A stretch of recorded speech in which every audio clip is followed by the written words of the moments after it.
the Middle Ages in Europe witnessed a universal paradox of tolerance and condemnation with regards to prostitution.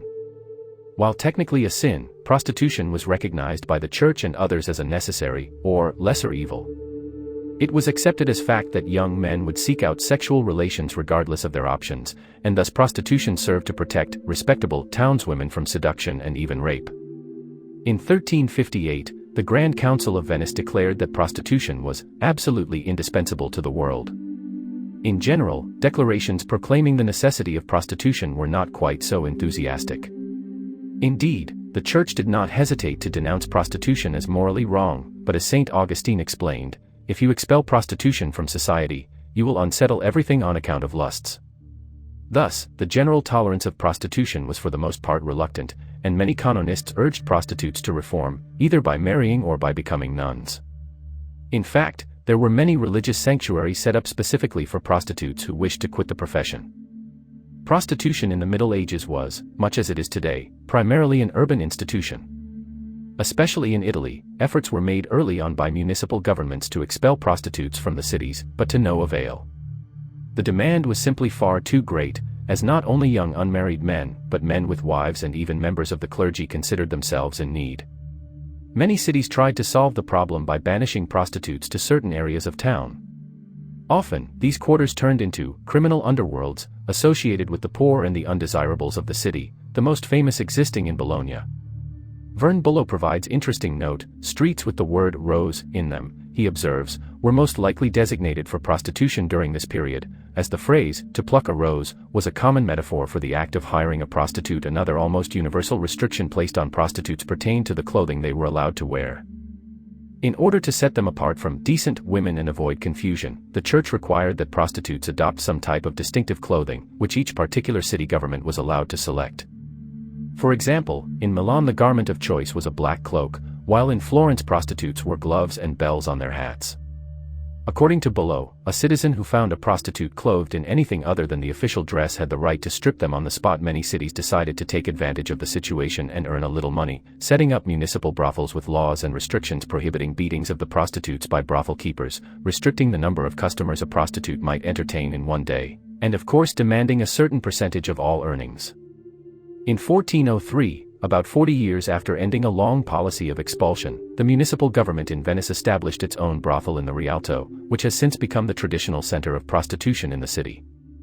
Later, there were attempts to set up other brothels, but this only led to more expulsions in order to regulate the trade and finally to strict compromises between these businesses and the Church.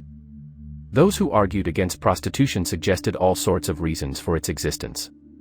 For some it was the product of poverty, for others greed or lustfulness, and according to some people, even the stars had something to do with it. There were also those who justified prostitution on the grounds that it was a viable economic activity and was primarily directed towards the earning of money rather than the gratification of sexual desires. As a matter of fact, when it came to economics, concubinage was often an appealing option. Formal contracts involving agreements of sexual fidelity, support obligations, and the like were frequently drawn up between partners. Concubinage could be an easy way for poorer families to make beneficial social connections and gain monetary support for their unmarried daughters. Once in a while, concubinage even led to marriage. Researching prostitution during the Middle Ages is not an easy task, particularly in medieval England. Prostitution was not necessarily a woman's sole career choice, and there are many examples of women who used prostitution to supplement their everyday income. A lack of centralized law across England provides a consistently different attitude towards prostitutes across the country, an attitude which was already significantly different to that on the continent. As a general rule, Europe seemed to be far more lenient and accepting of the occupation as a necessary public utility, and, although many countries engaged a policy of restriction, it was aimed against the clientele of the prostitutes and not the prostitutes themselves.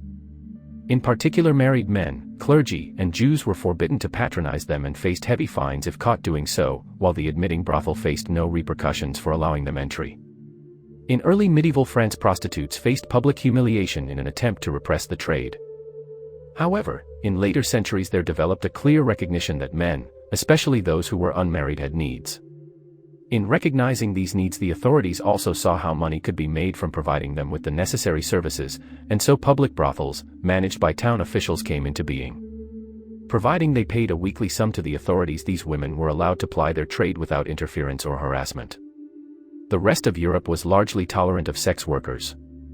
The rationale being that allowing brothels to operate accorded the authorities some level of control over the industry, created specific areas where men could go to indulge discreetly, protected innocent women and limited the disruption caused by prostitutes who advertised themselves in the street. The idea of publicly operated brothels never caught on in England, which maintained a negative attitude towards the occupation and punished anyone involved, the women themselves, those who allowed it to operate and the clients. England had more prosecutions for prostitution than any other European country, even more than certain areas of Italy which had outright banned the trade. The medieval prostitute almost never undertook her occupation to sate her uncontrollable lust, the motivation was almost always financial. While there were a number of full-time prostitutes, there were also women who simply used it as a means to bolster their primary source of income during particularly hard times. More disturbingly, there were those women who were sold by their family members in order to generate funds for the family. As there was no strict definition of what constituted a prostitute, there was also a lack of consistency in the legal treatment of them.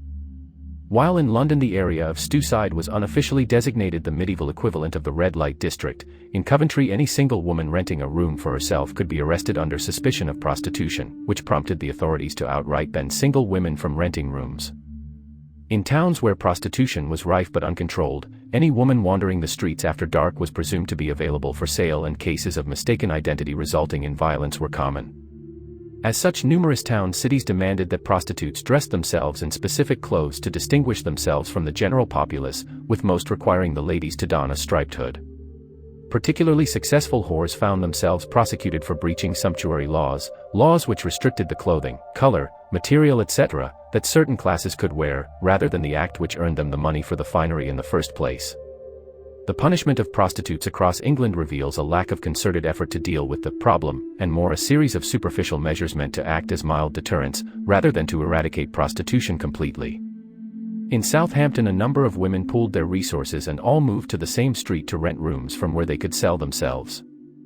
They seemed to have operated there for a number of years before the local religious community made a particularly loud complaint forcing the authorities to move the women on, but they faced no actual punishment. The most common sanction found in the town ordinances across England involved the town bailiff removing the doors and/or windows of the woman's home, rendering it uninhabitable and certainly an unattractive place for a potential rendezvous. Later this would be replaced by more obvious methods of public humiliation, where the woman was taken outside of the city walls and expelled. Pimps or brothel owners also faced public humiliation but were also at risk of the more severe punishments of fines and prison sentences. During the later medieval period, the Christian notion of the reformed prostitute took hold, fueled by the cults of Saint Mary of Egypt and Mary Magdalene, and public opinion softened towards whores. Instead of being women to be reviled, these women were now the subject of charity, and public funds were set up to assist women trying to escape a life of sex work.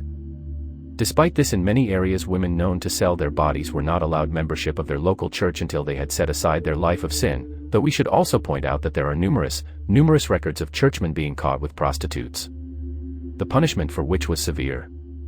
All in all, the attitude towards prostitution was entirely contradictory. On one hand, they were a necessary utility required to provide a service for unmarried men, while on the other they were peddlers of sin, needing to be expelled from the city lest they sully the reputation of a town by their deeds.